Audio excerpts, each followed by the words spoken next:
As I am about to abandon everything and fly to another country, my girlfriend, who is faking amnesia, still warns me coldly, "Pack your things and move out of my house as soon as possible. My boyfriend is moving in any day now. He'll be jealous if he sees you here." I do not even look up. I just reply flatly, "Okay." She has no doubt at all and keeps performing. "And stop pretending to be my boyfriend. Damon will be hurt." I pause for a moment and obediently nod. I do not bother to explain. This time I am changing my name and going abroad to study. I will never feel a single ounce of attachment to her again. She loves to put on a show, so I will play along to the end. After all, she wants to get rid of me too. So let's never see each other again. By the time I finish the name change paperwork, the sky has grown dark. I hail a cab and pull out my phone to search for flights. The name change application has been submitted, but it still needs a month for review. So I book a ticket to Melbourne for the 1st of next month, and then reply to the study agency accepting the offer. That night, I sleep more soundly than I have in the past month. The next morning, I get up, eat breakfast, and clear out everything related to Serena. The gift she gave me, the couple outfits we bought together, the love letters from our school days, all of it goes into the trash. As I am busy with this, a globally limited edition sports car suddenly stops by the curb. I turn around at the sound and see Serena. She steps out of the car arm in arm with a man swaggering. Even after seeing me, she shows no reaction. The reason she has no shame at all is that she is certain I will forgive everything she does during her so-called amnesia. From the very beginning, Serena refused to acknowledge me as her boyfriend, and even had people throw all my belongings out of the villa. I thought I was going to end up on the streets,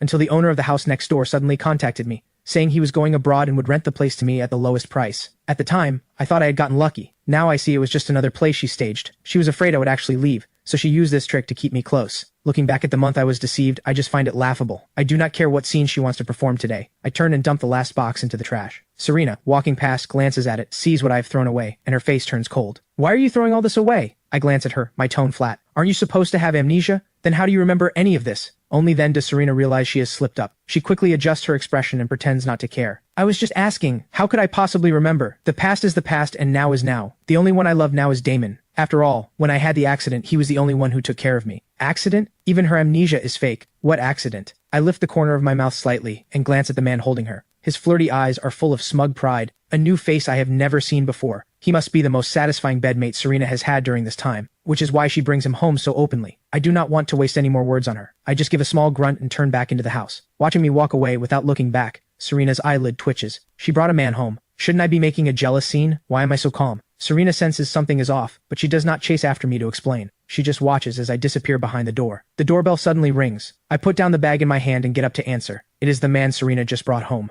He raises his hand and waves. The smile on his face does not reach his eyes. "Hi, I'm Damon. I'll be staying at my girlfriend's place for a while. Since we're neighbors now, mind if we exchange contacts?" "No need." I refuse without a second thought and turn to leave. Damon snatches the phone from my hand, quickly opens the app, and adds himself as a contact. Seeing my face darken, he hands the phone back with a grin, his tone playful. "Let's just be friends. We'll be seeing a lot of each other. Oh, by the way, do you have any raincoats at home? The ones I bought today are all used up. Mind lending me a few?" A flash of paleness crosses my face. The hand taking back the phone trembles slightly. "No." Damon refuses to let it go. The mockery in his eyes is undisguised. "Right, I asked the wrong person. Serena doesn't want you anymore. How could you have any?" I know he is deliberately provoking me. Not wanting to deal with him, I grab the door to close it. Damon grips the handle, takes the chance to drop to the ground, and his eyes redden instantly. "Please, I know you don't want to see me, but I just came to borrow some seasonings. I wanted to cook dinner for Serena. If you don't want to lend them, fine. Why do you have to hit me?" Watching Damon suddenly pull this stunt, my heart jolts. Before I can react, Serena rushes up the steps from out of nowhere and pulls him aside. She looks at me coldly, her voice carrying veiled anger. "Damon never wronged you. Why are you being so unreasonable? He is my boyfriend now. Please show him some courtesy." After saying this, she does not even glance at my expression and walks off, supporting him as she goes. Every word she says rings in my ears, making my fists clench involuntarily. I stare as their figures disappear into the dusk. Then, with no expression, I lift my hand and slam the door shut with a loud bang. In the early morning hours, the phone on my nightstand starts to vibrate. Half awake, I instinctively press the answer button. The next second, the screen shows shaky footage of obscene images. I am wide awake now. Realizing what the person on the other end is doing, my whole body freezes like a statue. Finally, I can no longer bear it and press the end call button. My once sleepy eyes are now bloodshot. For the next few days, I shut myself indoors until the day of my good friend Marcus's wedding. Only then do I pull myself together and go out. At the hotel, before the ceremony begins, I hand him the gift I had prepared. After exchanging some pleasantries, he grabs my hand. I sent Serena an invitation. She agreed to come. Go pick her up later and try to talk to her. Maybe she'll remember the proposal and her memory will come back. I stay silent for a moment, then shake my head. Watching the smile fade from my face, Marcus's eyes flash with concern. What's wrong? Don't want to hold on anymore? I am about to answer when I see Serena arrive at the door with Damon. Marcus follows my gaze, sees the two of them with arms around each other, and his face turns red with anger. He charges over to confront them. I quickly pull him back, my voice full of exhaustion. Forget it. In a few days this will all be over. Marcus does not understand what I mean. Just as he is about to press me, the best man comes over. The ceremony is about to start. After much persuading, I finally get him onto the stage. Listening to the wedding march echo through the hall, I take a deep breath and return to my seat. The guests are already seated. Only the seat next to Serena is empty. After a moment of hesitation, I go over and sit down. During the ceremony, Damon clings to Serena the whole time, asking her to serve him food. She responds to every word, pours him wine, and is endlessly attentive. Even when he feeds her dessert he has already bitten into, she eats it without hesitation. Watching the two of them so intimate, I look toward the stage. I cannot eat. I do not touch my chopsticks. Marcus's mother, sitting beside me, puts some food on my plate and tells me to eat more. Not wanting to refuse her kindness, I pick up a dumpling. Serena, seeing this, reaches over and takes the dumpling away. Are you trying to die? This one has seafood filling. You're allergic. You can't eat it. Watching the dumpling roll across the floor, I lift my head and stare at her deeply. Only then does Serena realize her slip. With an awkward expression, she tries to explain. Our housekeeper never buys seafood. I've told her about your allergy many times. After saying this, she dares not look at me again. She turns away and picks up some shrimp. Damon leans close and whispers something in her ear. Serena puts down what is in her hand, takes him by the hand, and leaves the hall. I do not care where they go. Only after the bouquet toss ends do I get up to go to the restroom. As I reach the door, I hear suggestive sounds from inside. I stop in my tracks and hold my breath. After a few minutes of silence, a soft male voice comes from the innermost stall. Why so tight? Coming to a wedding dressed like this? You don't like it? After a muffled groan, a soft laugh follows. Of course I like it. I lift my head, stare at the sign above me, and dig my fingernail deep into my palm. The hallway echoes with constant footsteps,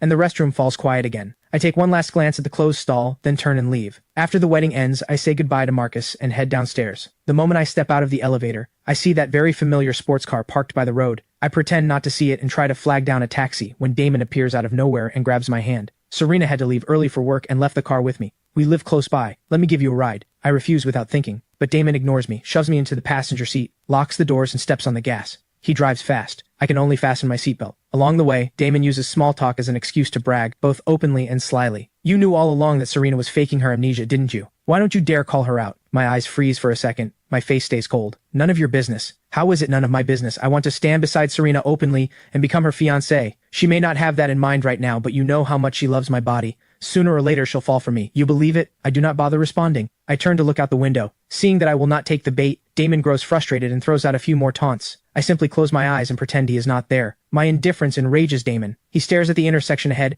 grits his teeth, and yanks the wheel hard, crashing the car. The violent impact throws me forward uncontrollably. The moment I open my eyes, shards of glass fly toward my face. I instinctively raise my arms to shield myself. Crimson blood drips down my arm. I slam into the side door. A sharp pain shoots through my head. Everything goes black. I lose consciousness. I do not know how much time has passed when noisy voices ring near my ears. Both patients need immediate hand surgery, but only one surgeon is available right now. The one who doesn't get treated in time may end up with permanent disability. Miss Serena, who do you want us to save? Hearing this, I force myself awake. I push 2 sentences out of my throat. Serena, I still play piano. My hands cannot have any problems. The next second, the warm hand that had been holding my left suddenly lets go upon hearing my voice. As I open my eyes just in time, I catch the flicker of panic across Serena's face. She places her hand on Damon's shoulder and says softly, "Save Damon first." I do not know how long I have been falling through darkness when I finally regain some awareness. The anesthesia must still be working. I cannot open my eyes yet. I can only hear sounds around me. 2 people are talking. The voices are very familiar. Serena, you've made things so big. How are you going to clean this up later? Ethan's hands matter more to him than his own life, but you saved Damon first.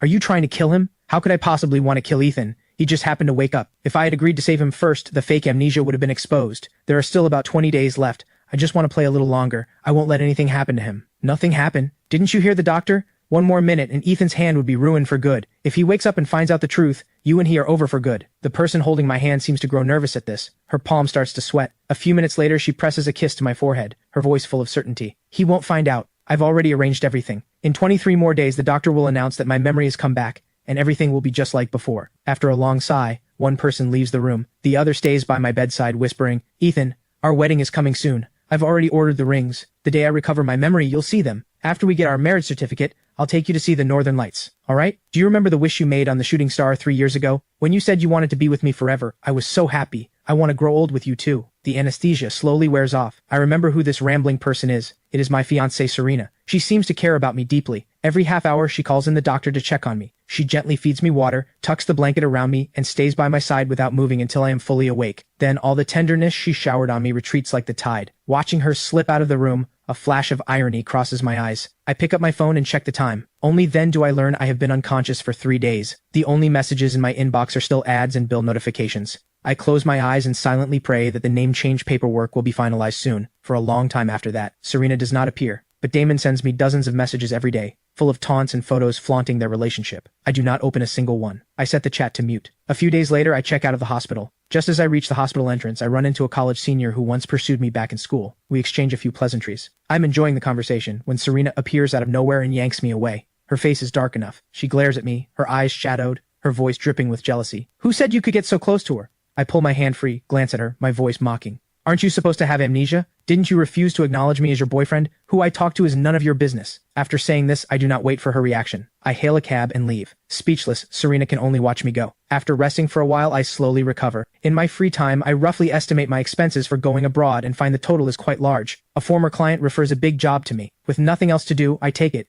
Only when I arrive at the venue do I realize it is a birthday party. When I see Serena arrive arm in arm with Damon, I freeze. A bad feeling rises in my chest. But I have already taken the deposit, so I push down the strange feeling and take out my camera. Seeing me, Damon immediately straightens his tie and walks over with a wide grin. Sorry to trouble you. Try to shoot from a low angle and lower the brightness a bit. When I go up on stage later, zoom in. Following his long list of demands, I take hundreds of photos, but Damon is still not satisfied. He insists I reshoot. Patiently, I do 3 or 4 more versions. My injured wrist starts to ache again. Damon glances at the shots, his face filled with mockery. What is this? Big shot photographer, looks like you're not as great as people say. Let's just use the first batch. At least a few of those are tolerable. The people around cover their mouths and snicker. I rub my numb knees from squatting and push myself up. Damon grows even more smug. He walks over to Serena, then turns and waves at me, his tone commanding. Come over here, take some couple photos of me and my girlfriend. My eyes freeze, then quickly recover. I lift the camera and aim it at the two of them. I press the shutter. Damon strikes pose after pose, and finally bends down to kiss Serena. The whole room erupts in screams. Everyone is shipping them. Hearing the cheers, Serena's body stiffens for a second. She lets go of Damon's waist and looks at me nervously, but I show no reaction. I keep my head down and flip through the photos in the camera,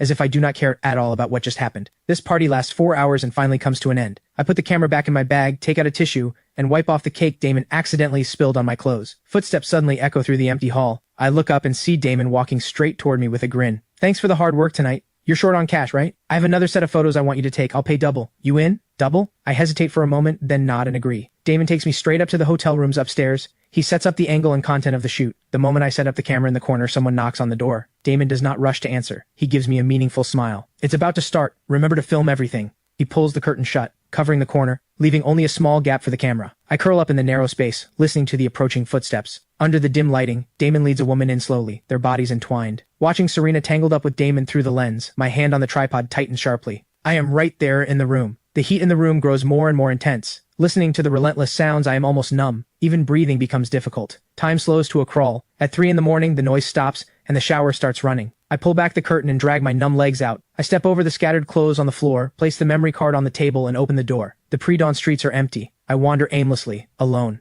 I do not know how long I walk. I lift my bruised eyes only to realize I have somehow returned to my high school. Buried memories rush in. The track where Serena dragged me through the 1,000-meter run, the small hall she filled with roses for my birthday, the flagpole where she confessed to me in front of the whole school. Everything is exactly as it was, but I, standing within it, feel nothing like I once did. I walk to the academic building and run into Principal Hartley, who is just arriving for work. Because of Serena's grand pursuit of me back in school, almost every teacher recognizes me. Principal Hartley smiles and greets me. Ethan, what brings you back to school all of a sudden? Where's Serena? I heard you two got engaged a while back. Are you here to deliver invitations? I force a small smile and change the subject. It's been so long since I came back. I was just passing by and wanted to see the teachers. We walk and talk, recalling many old memories. It is moving for both of us. Before we part, Principal Hartley seems to remember something. He pulls a yellow diary from his office cabinet and hands it over. This was confiscated from Serena during a study hall years ago when I was checking for discipline. Since the wedding is coming up, I'll return it to you. I freeze for a moment, take it, and bow to him. On the way back, I open the diary and the first thing I see is Serena's elegant handwriting. As I read, my nose stings and tears begin to fall uncontrollably, one drop after another. They are both a mourning for the past and a farewell. By the time the car stops at the villa gate, I have calmed my chaotic emotions. I close the diary, open the car door, and meet eyes with Serena, who has just arrived. Looking at the bright red kiss marks on her neck, I remember what happened during the night, and look away. Serena notices that I seem to have been crying. She frowns and is about to find a subtle way to ask, when Damon, holding her, also notices my red eyes and sneers. Thanks for the hard work. Last night, I've already sent you the rest of the payment. I'm very satisfied with what you shot. She must be satisfied too, right? Hearing his suggestive words, Serena's eyebrows twitched sharply. Satisfied with what? The birthday photos from earlier in the evening, of course. What else could it be? The later ones. Watching his loose lips, Serena's heart skips a beat. She quickly covers his mouth. I ignore them both. I turn and walk toward the house. Passing the trash can, I casually toss the diary in. Those years of youth filled with love and sincerity are now buried for good. Before leaving, I message the landlord and tell him I will not renew the lease. He keeps pressing for the reason. I make up a casual excuse. He says he can give me a few extra days and let me stay until the middle of next month. I know Serena is behind this. She wants me to stay a couple more days, then pretend to recover her memory so she can bring me back home. I do not expose her plan and simply agree. 3 days before my departure, I receive a call from an unknown number. Sir? Hello, I'm the manager of the hotel, the same place where you held your engagement party. Here's the situation. Your fiancée booked our main hall earlier and said she wanted to hold a wedding banquet here the day after tomorrow, but we haven't been able to reach her recently, and there are some details we need to confirm. Could you come over to discuss them? I am about to refuse, but when I hear the words, the day after tomorrow, my eyelashes flutter slightly. January 18th is the day Serena plans to recover her memory. It is also the day I am leaving. I agree and take a cab over. The moment I walk into the hall and see the decorations, I fall completely silent. From the flowers to the centerpieces, everything is identical to the setting from the day Serena proposed to me. Standing there, I cannot tell what year or moment I am in. The manager who came in with me is about to start explaining when he receives a phone call and steps away. I walk up to the second floor alone, look down, and cannot help but remember the scene of Serena holding flowers, embracing me, and vowing to love me forever. Back then, I was full of expectations for our married life. Yet only 3 months later, everything has vanished into thin air. As I am lost in these thoughts, the door is suddenly pushed open. Serena, in a long dress, walks in holding a bouquet, with Damon following behind. Seeing the dreamlike scene before him, he gasps, a flash of anticipation in his eyes. Serena? What did you bring me here for? Serena snaps her fingers, her face glowing with smug pride. This is where I held my engagement party with Ethan. The day after tomorrow, I'm having my friends bring him here. Then I can pretend the scene triggers something and naturally recover my memory. I brought you here today for a rehearsal. You'll play Ethan. Let's see if there are any flaws. She pushes Damon to the center of the stage and begins to perform. A massive pillar hides me completely. I quietly watch the two of them put on their heartfelt act, my eyes flickering. I have to admit, Serena does have a real talent for performance. If I knew nothing about all this and walked in 3 days from now, I might actually fall for it. Luckily, I am not that unfortunate. Downstairs, the rehearsal has reached the forgiveness moment. Damon bends down and kisses Serena. The originally tender atmosphere starts to twist from this moment on. 2.5 minutes later, Damon holds Serena and says softly, "If you're not happy after going back to him, you can contact me anytime." Hearing this, a flash of contempt crosses Serena's eyes. Her voice carries unusual certainty. "There won't be a next time. In 3 days, this will all be over. I'll belong to Ethan and Ethan alone." Is that so? I lower my eyes to hide the mockery in them. In my heart, I give her my answer. "Too bad, Serena. I do not want you anymore." 2 days before my departure, I receive word that the name change is complete. I go out and pick up my new ID and passport. By the time I get home, it is already evening. I look up and see Serena waiting at the door. She seems to have been waiting for me. Seeing me, her eyes flicker uncertainly, her voice hesitant. "Where have you been?" I open the door with my key, my tone calm. "Did you need something?" Serena tucks her hands into her pockets and pretends nothing is wrong. "Nothing. The forecast just said there'll be a heavy storm tomorrow, so don't go out if you don't have to." She's clearly afraid of not finding me tomorrow, and she came up with such a clumsy excuse. I want to laugh, but I hold it back and just nod. Got it. Watching my indifferent expression, Serena feels an inexplicable wave of panic. She has felt that my behavior lately has been strange, but exactly what is wrong she cannot say. On the day of my departure, I get up early. With my flight at 2 in the afternoon, I throw away everything I have left. Looking at the empty room with only 2 suitcases remaining, I let out a long sigh of relief. At 11, the doorbell rings. I open the door just a crack and see Serena's close friends. "Ethan, we know you've been worn out by Serena's condition all this time, with no energy left. The doctor said the other day that she's been taking her medicines on time and she's slowly getting better, so don't worry anymore. Yes, we also hope Serena can recover her memory soon. Everyone is waiting to attend your wedding. Today happens to be your 7-year anniversary, and we've prepared a little surprise for you." I quietly listen as they recite the lines they prepared in advance, and play along with a single question. "What kind of surprise? Come with us and you'll see." Before I can answer, one of their phones rings. A minute later, they change their story. "Ethan, something came up. The surprise might have to wait a bit. You go ahead with your day. We'll come pick you up tonight." With that, they leave in the rain. Once their car disappears into the downpour, I turn and pull out my luggage. 10 minutes later, a taxi pulls up at the door. The driver carries my luggage and goes ahead. I leave the villa. As I pass the car parked at the neighbor's gate, I hear strange sounds from inside. I glance over at the sports car rocking more and more violently. My scalp tightens and I quicken my steps. The rain that had fallen all day finally stops. A satisfied Serena opens the car door and waves outward, signaling Damon, who is still buttoning up, to get out. He pouts and glares at her, then bends down and tries to steal a kiss. Looking at the time on the dashboard screen, Serena turns her head to avoid him. "The rain stopped." "But Serena, Serena cuts him off, her voice carrying an authority that brooks no offense. "I told you from the start we were only playing a 2-month game. Time is up now. It's time for you to exit the stage." When the car stops outside the hotel, she does not go to the main hall. She heads straight upstairs. After fooling around all afternoon, her clothes are wrinkled. She needs to clean up. Before stepping into the bathroom, she calls her friends and gives them a few instructions. The girls on the other end giggle in unison. Serena, don't worry. Ethan agreed this morning to come. We're already on our way to pick him up. Yeah, you should focus on how you're going to perform later. It won't be easy. She has been performing for 2 months. There hasn't been a single slip. What are you scared of? Ethan is head over heels for Serena. He won't suspect a thing. Serena cannot be bothered to listen to their banter. She laughs, scolds them lightly, and tosses her phone onto the couch. Half an hour later, she comes out drying her hair and hears her phone ringing nonstop.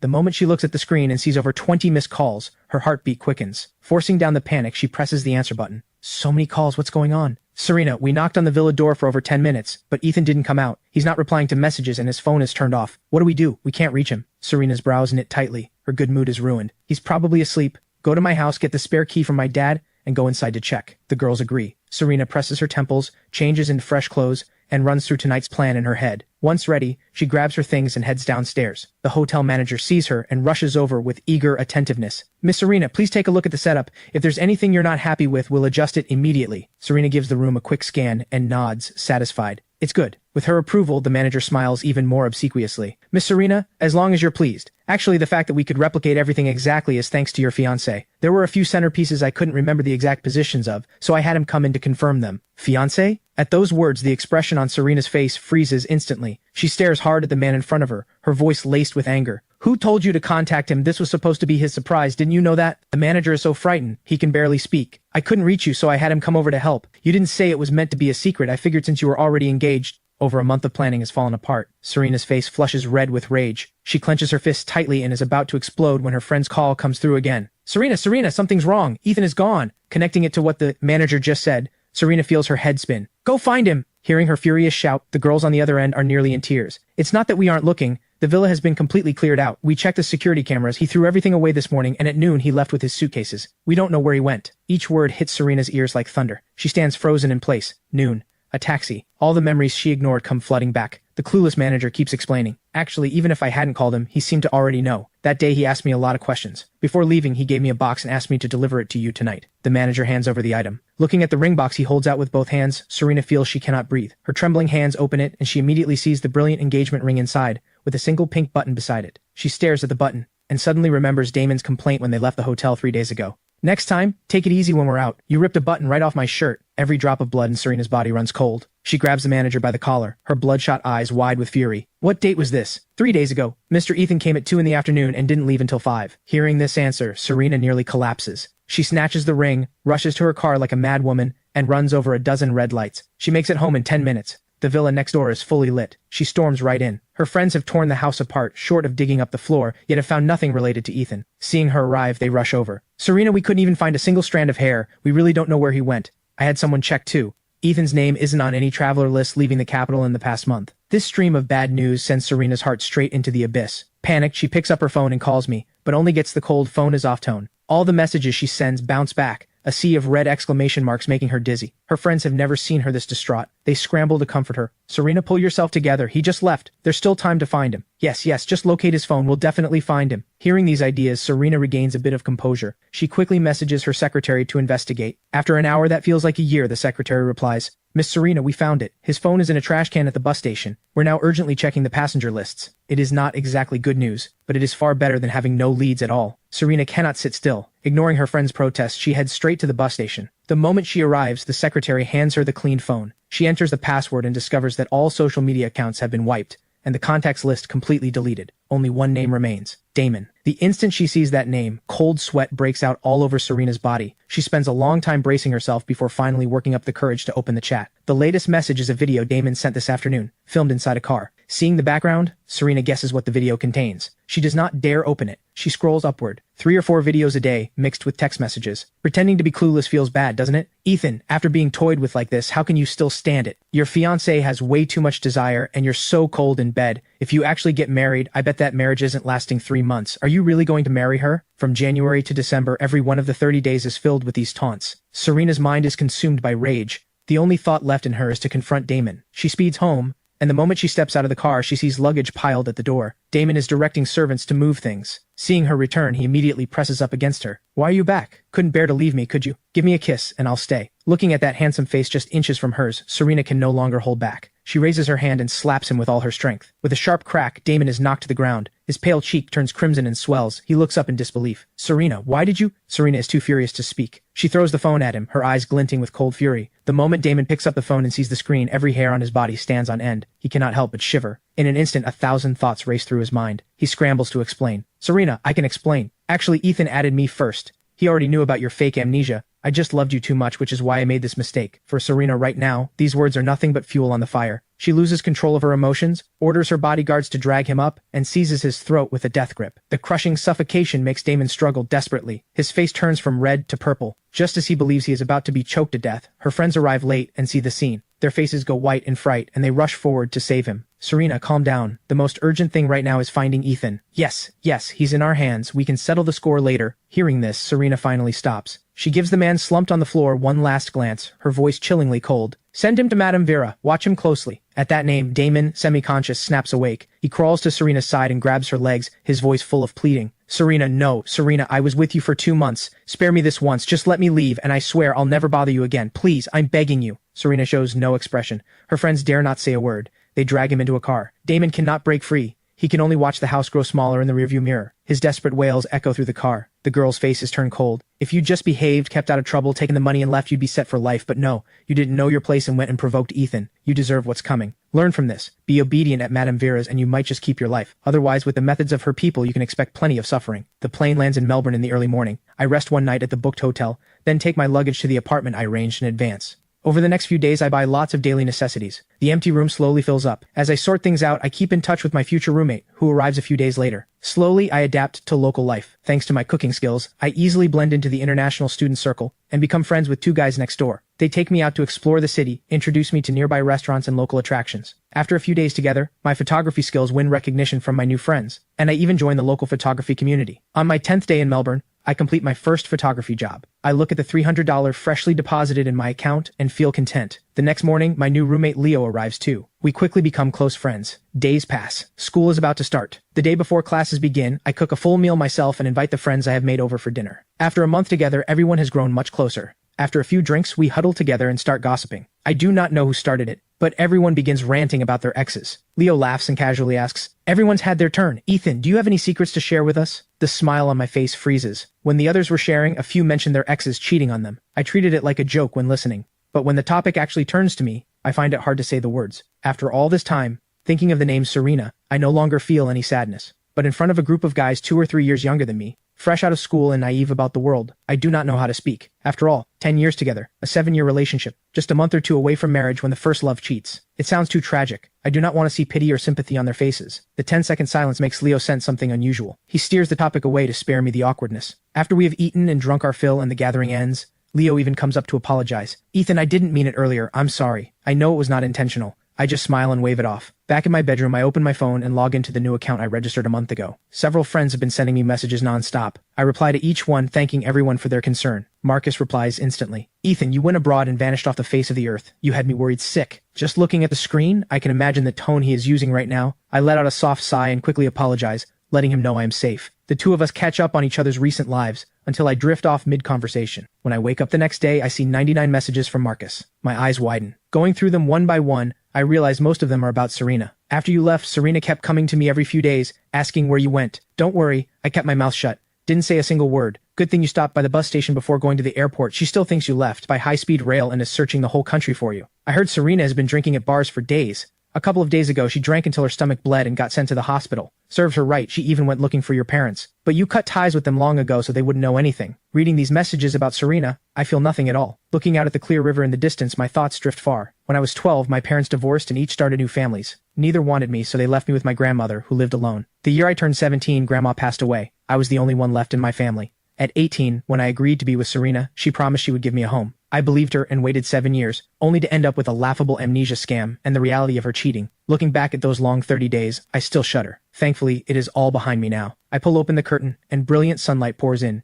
chasing away the chill in me. The 8 o'clock alarm rings. I change clothes, grab my bag, and head to school with Leo. The freshman orientation is held in the auditorium. I sit among a crowd of energetic young people, listening to the principal's earnest words. The cloud of unreality that has been hanging over my heart slowly fades. My future has finally begun. On the other side, the moment Serena wakes up, the strong smell of disinfectant hits her. The after effects of the alcohol still linger. Her head is heavy and dizzy, her stomach sour and aching, with a faint pain. She stares blankly around as her foggy mind slowly clears. The Sterling family members watching over her see that she is awake. They let out a sigh of relief, but their faces remain grim. How long are you going to keep this up over a man? Her friends gather around, too, and earnestly try to talk sense into her. Ethan has been gone for a month now, with no word at all. He's clearly doing this on purpose. Serena, let it go. What kind of man can't you find? Why do you have to hang yourself on this one tree? Serena has heard these words countless times this past month. They never sank in, and now they just blow past her like wind. Her bloodshot eyes are unfocused and lifeless, her thin lips pressed tight, her bare face showing nothing but stubbornness. Watching her wallow in this state of self-destruction, Mrs. Sterling cannot contain her fury. She finally erupts. You are the only daughter of the Sterling family? The future of Sterling Group rests on your shoulders. Drowning in romance day after day, what does that look like? Let me tell you one last time. I've already chosen your new groom. You will attend the wedding 5 days from now. If you keep being this immature, then don't call yourself a Sterling anymore. With that, Mrs. Sterling does not even glance at her. She storms out, slamming the door. The room falls dead silent. Watching her friends not even daring to breathe, Serena props herself up, her voice hoarse and weary. Who did my mother pick? Sebastian, the third son of the Hayes family. Serena lets out a cold snort, her eyes turning icy. Go tell him. No one decides my marriage but me. If he's smart, he'll call off the engagement himself. Otherwise, don't blame me for not showing the Hayes family any respect. Hearing this, the girls already know Serena will not let it go easily. But thinking of how furious Mrs. Sterling just was, they have no choice but to brace themselves and try to persuade her. Serena, in our circle, marriage is just a transaction. Mrs. Sterling has given her final word, and the Hayes family isn't one to mess with. Maybe just let it go. Yeah, the invitations have already been sent. The arrow is already on the bowstring. A new groom is just a new groom. Even if Ethan came back, his background isn't good enough anyway. Serena did not expect even her childhood friends to say such ugly things. Her face darkens instantly. She shoots them a sharp glare. If you keep talking like that, get out. My husband in this life will only ever be Ethan. Whoever he is, I won't marry any of them. Seeing she will not listen, her friends dare not pour fuel on the fire. They shut their mouths and slip out quietly. The room is left with only Serena. She closes her eyes, and countless images flash through her mind. Every morning before leaving, I would straighten her clothes and kiss the corner of her lips. When she was sick, my anxious tears, the hot medicine I brought to her hand, the surprises I carefully prepared for every anniversary, the promise to stay together year after year. All those little things she once took for granted have now become things she can only long for. Looking at the message her secretary just sent, saying there is still no trace of me, Serena's wounded heart aches sharply again. She grips the abandoned phone tightly, as if holding on to the last thread of hope. Serena, we talked to Sebastian. He said his parents arranged the marriage. He's following his elders' wishes and won't call it off. What do we do? Hearing this, Serena's heart sinks. A flash of cruelty crosses her eyes. Since he doesn't know what's good for him, we'll see about that. Hearing her tone, her friends feel a chill run through them. The Hayes family is also a well-known household in the capital. Serena, what are you planning? Please don't do anything reckless. Serena gives them a glance but does not answer. She changes the subject. What about Damon? Her friends have forgotten about him entirely. They glance at one another. We don't know. We'd have to ask Madame Vera. They are about to make the call when Serena, with no outlet for her anger, stops them and decides to go herself. She enters her private booth, sits down, and Madame Vera walks in with the man in tow. Her face is full of obsequious smiles as she looks at Serena. Miss Serena, I've brought the man you asked for. Take a look. She shoves the cowering man behind her forward. Damon is now skin and bones, his exposed arms and thighs covered in dark purple bruises. He shakes all over, not daring to even glance up at her, his voice filled with deep fear. Serena, Serena. In just 1 month, the once dazzling handsome man has been reduced to this. Everyone in the room is shocked. Only Serena shows no expression. She stares at the man in front of her. Those hate-filled eyes are now overflowing with endless regret. Long sighs fill the room. If only she had known. Recalling the words spoken in this very booth 2 months ago, the girls only now realize that those drunken jokes have come true. Even the second daughter of the White family was able to track down the man she wanted, but Ethan has vanished without a trace, gone completely. In the past month, they have pulled every connection and resource they have. They have searched every place imaginable, yet still have made no progress. How can a person leave no trace at all under such a thorough search? This impossible riddle haunts them all. A week into the semester, I gradually settle into campus life. I get up on time, attend classes, discuss academic topics with teachers and classmates, and spend my free time with a few close friends. If my old life was a sea of churning tides, my life now is a still, calm lake. I enjoy this rare peace and serenity and let myself sink into it. Body and mind both relax. On Saturday afternoon, Leo and I take a walk in the park to help digest our meal. When we return, my phone is flooded with messages. Several friends have sent me the same link. The moment I open it, I see the names Serena and Ethan. After watching the entire clip from the wedding, I am momentarily speechless. I can only send back a few ellipses. Marcus follows up immediately with a long string of curses. Disgusting. A cheating woman like Serena is somehow being painted as a romantic heroine? Who is she trying to fool? If I weren't afraid of exposing where you are, I'd absolutely go and tear off her mask and show everyone just how two-faced she is. And she's saying she'd never marry anyone but you? What a joke. Did she forget how she faked amnesia and kicked you out of her house? She's definitely going to come looking for you. She'd better stay far away. Getting tangled up with her is pure bad luck. Reading these rants, I finally remember why I felt earlier that I had forgotten something. Today was supposed to be the wedding I escaped from. Thinking of this, I cannot help but laugh out loud. Leo, sitting beside me, leans over to see what is going on. Ethan, what's so funny? I wave my hand. Nothing. Just my friend ranting about those trending topics. The bride who crashed her own wedding, right? Leo vaguely recalls something and casually mentions it. He opens the website, refreshes, and a new push notification appears. The man Serena confessed to has been identified. He opens the full image, about to show it to me. But the moment his eyes land on the youthful ID photo, he freezes. He stares at the photo for a long time, then shifts his gaze to my face. Sensing his stare, I look up at him. What's wrong? After a moment of hesitation, Leo decides to be direct. Ethan, the media dug up the photo of the guy that Bride was talking about. He looks a lot like you. Do you know him? The expression on my face freezes. Now I understand why Serena made such a huge scene. She did it to find out where I am. A strange feeling rises in me. I lower my eyes to look at the screen Leo hands me. My brows furrow. It's me. My high school ID photo. I don't know who leaked it. It's been 7 or 8 years and I've grown a bit, but anyone with sharp eyes can tell it's me. The room falls quiet for a moment. After thinking it over, I decide to come clean. Yeah, it's me. Serena is my ex. After we broke up, I changed my name and came abroad. Hearing this kind of gossip out of nowhere, Leo's eyes go wide with shock. What? But if you broke up, why is she pulling something like this? Isn't that disrupting your life? I nod slightly, a little helpless. It does cause some trouble, but I'm already abroad. It should be fine. Leo's expression turns serious. Looks like she made a huge scene on purpose just to find you so she could keep pestering you. This story is blowing up. People at school might recognize you. What do we do? That is exactly what worries me most. But seeing Leo genuinely concerned for me, I force a small smile. It's fine. She doesn't know I changed my name. She shouldn't know I'm abroad either. Worst case, I'll just wear a mask outside for a few days, cover up tightly. That's all I can do. Leo nods quietly, a little glum, and digs out his own hat. Wear this when you go out. It can hide your face and block the sun too. I take it. Wanting to lighten the mood, I joke with him. She's just an ex. No need to be so tense. Serena went off the rails at such an important event. Anyone can tell she's not exactly stable. Lately, I've been seeing so many news stories of obsessive exes seeking revenge. Ethan, I'm really worried she might come after you. Hearing such genuine concern from a younger friend I have known for barely a month, my heart softens. I pat his shoulder. I was with her for 7 years. She did many things that wronged me, but she shouldn't go that far. Don't worry. Even though I say this with a smile, I still feel uneasy inside. Leo does not know how to comfort me. After racking his brain, all he can manage is a few words. It'll pass, Ethan. You've already pulled yourself out of the mud. Just keep looking forward. Looking at his steady eyes, the anxiety in my heart slowly fades away. Yes, those unbearable 30 days are already over. What else is there to worry about? The day after the wedding fiasco, the Sterling family announces that all of Serena's duties at Sterling Group are suspended. The Hayes family also announces that all 3 of their joint projects with Sterling Group are terminated. On the 50th day after I vanished, Serena still has not received any clue about my whereabouts. Online gossip about her spreads wildly, but it all centers on the drama of her past. No one has dug up my location. Her once unwavering determination to find me has been worn down by time. She is more and more afraid to return to that empty villa, and no longer wants to open the messages from her secretary. Now, just hearing the name Ethan makes her snap. The Sterling family has frozen all her cards. She cannot spend recklessly to soothe her panicked heart like she used to. Her friends have lost faith too and urge her to let go and reconcile with her family. In 24 years of life, this is the first time Serena has suffered such a blow. She drinks all day, smashes things when drunk,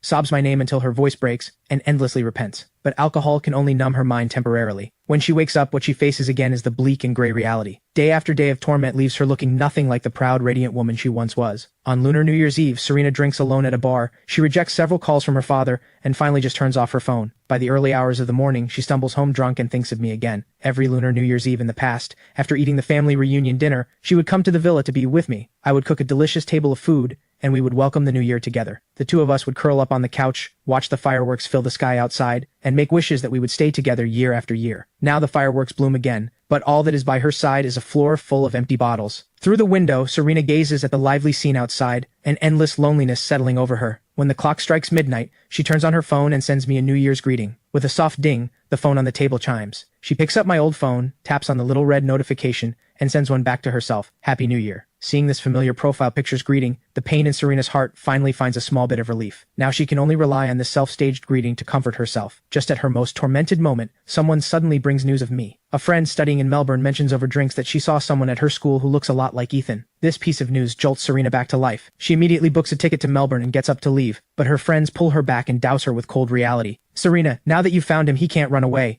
The most urgent thing right now is Damon. If you don't deal with him, how can Ethan ever forgive you? The words hit her like a wake-up call. Serena's heart, which had just begun to ease, tightens again. She pushes down the rush of joy and forces herself to calm down. Her friends offer suggestions, but none of them are workable. In the end, she decides to handle it herself. Serena heads straight to the hospital ready to deal with Damon for good. 30 minutes later, she looks at the dying Damon, sends the bodyguards out, and prepares to let him die in agony. Serena stands up, calmly wiping the blood off her left hand, as if the bloody scene around her has nothing to do with her. Once clean, Serena glances at her watch and lifts her leg to leave. The moment she takes a step, a tearing pain shoots through her calf. She drops to her knees, her face twisted in pain. She glances sideways and sees that the dying Damon has completely snapped. He yanks out the fruit knife buried in her body. Blood sprays out, painting his gaunt face crimson. The thick smell of blood in the air sharpens his senses. All he can see is the woman who destroyed his life beyond recognition. This is his last and only chance for revenge. Damon is unnervingly clear-minded. He raises the knife high, and with one desperate scream after another, what starts as sharp howls slowly turns hoarse, then into whimpers, and finally only the strained sobs caught in her throat.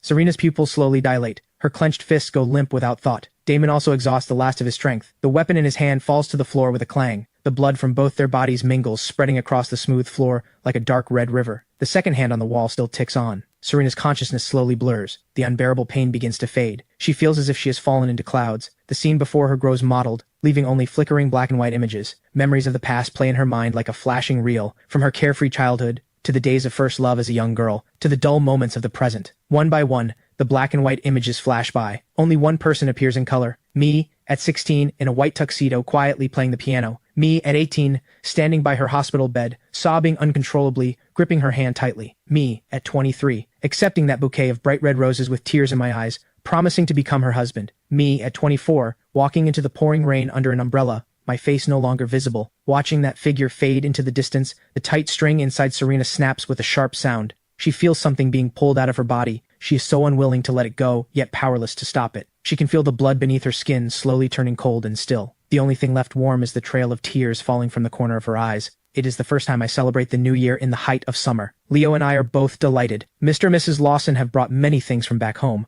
The two of them are in the living room, hanging spring couplets and paper cuttings. The house is full of festive joy. After so many years, I finally feel the atmosphere of the new year again. Ever since Grandma passed away, I have spent every lunar New Year's Eve alone. Serena would come to keep me company, but always before 8 in the evening. I would be home alone. I could feel a loneliness made all the more intense by the festivities outside. I once thought that getting married in the new year would change all that, but the wedding never happened. Instead, a new year with company has come first. Mr. Lawson, busy in the kitchen, brings out a plate of freshly fried meatballs and crispy pork. He smiles and tells me to try them, his voice full of warmth and affection. Ethan, this is Leo's favorite dish. This is the warmest new year I have had in years. For the next 2 New Years, I spend them in Australia. Every year, Leo's parents come over to celebrate with us. The longer we spend together, the closer our relationship becomes. The year I graduate, the Lawson family settles in Melbourne. Leo asks me if I have any plans to stay. I think about it for a long time. My closest friends back home have all started families. I cut ties with my parents long ago. I own no property and have no assets there. Whether in terms of relationships or career focus, I personally lean more toward staying. So while looking for work, I also start preparing my immigration paperwork. The Lawson family helps me through it. During my studies,